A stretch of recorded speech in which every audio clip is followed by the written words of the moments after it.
Start.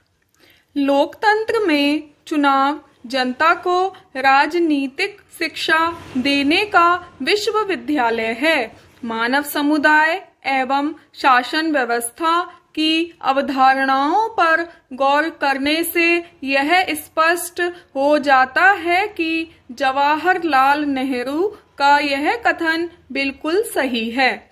चुनाव व्यवस्था को प्रजातंत्र का मूल कहा जा सकता है। इसके बिना प्रजा प्रजातंत्र के लाभ से वंचित रह जाती है। प्रजातांत्रिक शासन में राज्य की अपेक्षा व्यक्ति को अधिक महत्व दिया जाता है। राज्य व्यक्ति के विकास के लिए पूर्ण अवसर प्रदान कराता है। जिस तरह व्यक्ति और समाज को अलग करके दोनों के अस्तित्व की कल्पना नहीं की जा सकती, ठीक उसी प्रकार प्रजातांत्रिक शासन व्यवस्था में प्रजा और सरकार को अलग अलग नहीं देखा जा सकता। अतः प्रजातंत्र में चुनाव अत्यंत महत्वपूर्ण है। भारत ने भी स्वतंत्रता के बाद प्रजातांत्रिक व्यवस्था को स्वीकृति प्रदान की और इसी के साथ जनता को एक निश्चित अंतराल के बाद अपने प्रतिनिधियों को चुनने का अधिकार मिला।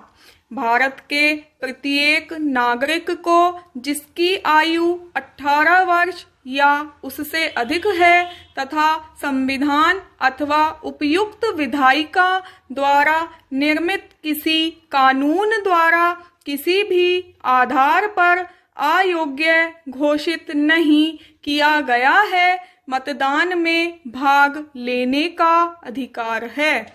वयस्क मताधिकार के आधार पर भारत में पहला आम चुनाव वर्ष 1951-52 में हुआ। पहले मतदान करने की न्यूनतम आयु सीमा 21 वर्ष थी। वर्ष 1989 में 61वें संविधान संशोधन के द्वारा न्यूनतम आयु सीमा को 21 वर्ष से घटाकर 18 वर्ष कर दिया गया। अब तक लोकसभा के लिए 17 चुनाव हो चुके हैं। 17वीं लोकसभा का चुनाव वर्ष 2019 में संपन्न हुआ। यह चुनाव 7 चरणों में संपन्न हुआ। यह अभी तक हुए सभी आम चुनाव में सबसे लंबी प्रक्रिया वाला चुनाव रहा। भारत में निर्वाचन के संबंध में मुख्यतः 2 प्रकार की पद्धतियां अपनाई गई हैं। लोकसभा एवं राज्यों में विधानसभा चुनाव हेतु बहुलवादी व्यवस्था अर्थात first past the post system की प्रणाली अपनाई गई है। राष्ट्रपति, उपराष्ट्रपति, राज्यसभा एवं राज्य विधान परिषद के निर्वाचन हेतु एकल संक्रमणीय आनुपातिक प्रतिनिधित्व प्रणाली अपनाई गई है।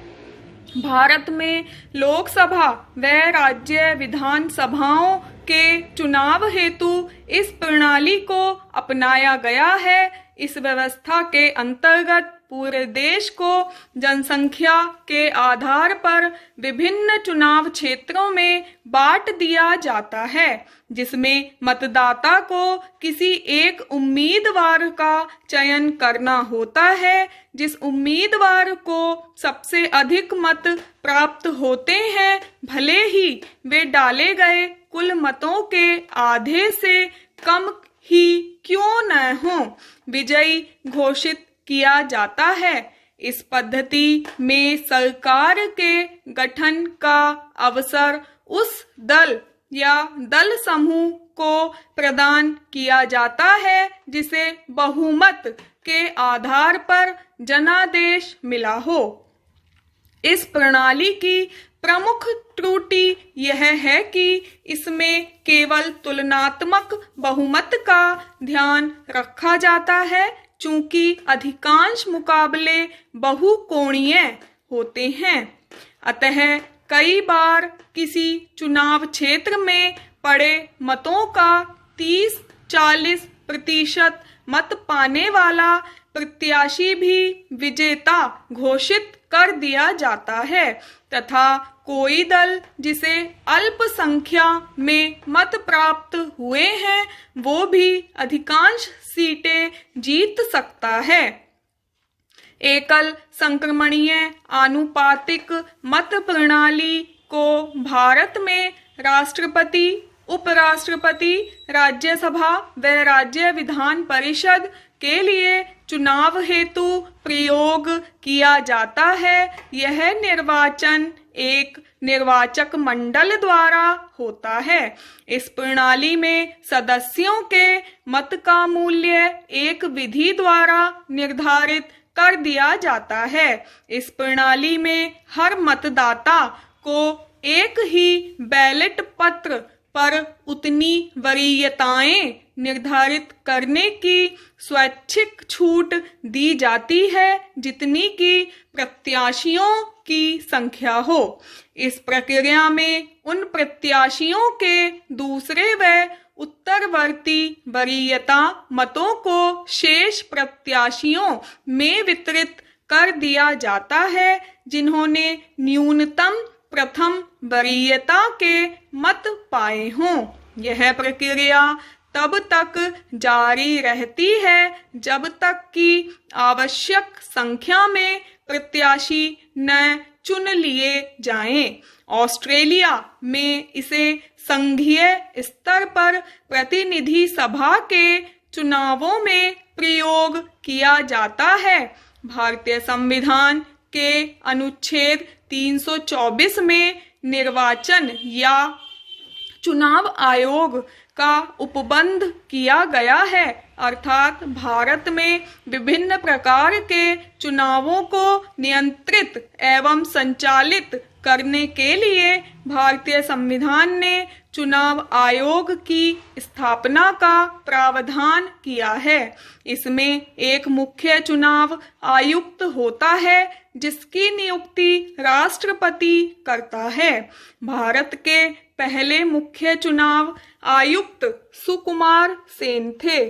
चुनाव को नियंत्रित एवं संचालित करने के लिए यह आयोग चुनाव क्षेत्रों की परिसीमन, मतदाता सूचियां तैयार करना, विभिन्न राजनीतिक दलों को मान्यता प्रदान करना, राजनीतिक दलों को चुनाव चिन्ह प्रदान करना, चुनाव की व्यवस्था करना, राजनीतिक दलों के लिए आचार संहिता तैयार करना जैसे कार्य संपन्न करता है। आयोग के पास आवश्यकता पड़ने पर उपचुनाव कराने एवं चुनाव रद्द करने का भी अधिकार होता है। निर्वाचन आयोग चुनाव याचिकाओं के संबंध में सरकार को परामर्श देने का कार्य भी करता है। इस प्रकार चुनाव आयोग ने भारतीय चुनाव प्रणाली को बेहतर बनाने हेतु समय समय पर अनेक कदम उठाता है। पहले चुनाव में बैलेट पेपर एवं बैलेट बॉक्स का प्रयोग किया जाता था। प्रौद्योगिकी में विकास के बाद चुनाव को भ्रष्टाचार से मुक्त कर इसे अधिक विश्वसनीय बनाने के उद्देश्य से इलेक्ट्रॉनिक मतदान मशीनों का प्रयोग आम चुनाव में होने लगा। इसके लिए वर्ष 1989 में संविधान संशोधन करना पड़ा। इलेक्ट्रॉनिक मतदान मशीनों का प्रयोग नवंबर 1998 में विभिन्न निर्वाचन क्षेत्रों राजस्थान, मध्य प्रदेश एवं दिल्ली के चुनावों में पहली बार किया गया। वर्ष 2004 में 14वीं लोकसभा के चुनाव में पूरे भारत में इस मशीन का प्रयोग किया गया। अब पूरे भारत में निर्वाचन के लिए इसी मशीन का प्रयोग किया जाता है। ईवीएम मशीन में प्रत्येक उम्मीदवार के नाम के सामने उसकी पार्टी का स्टॉप। अगर आप लोगों को डिक्टेशन अच्छी लगी हो तो प्लीज़ चैनल को सब्सक्राइब कर लें और अपने फ्रेंड्स के साथ शेयर कर दें। Thank you.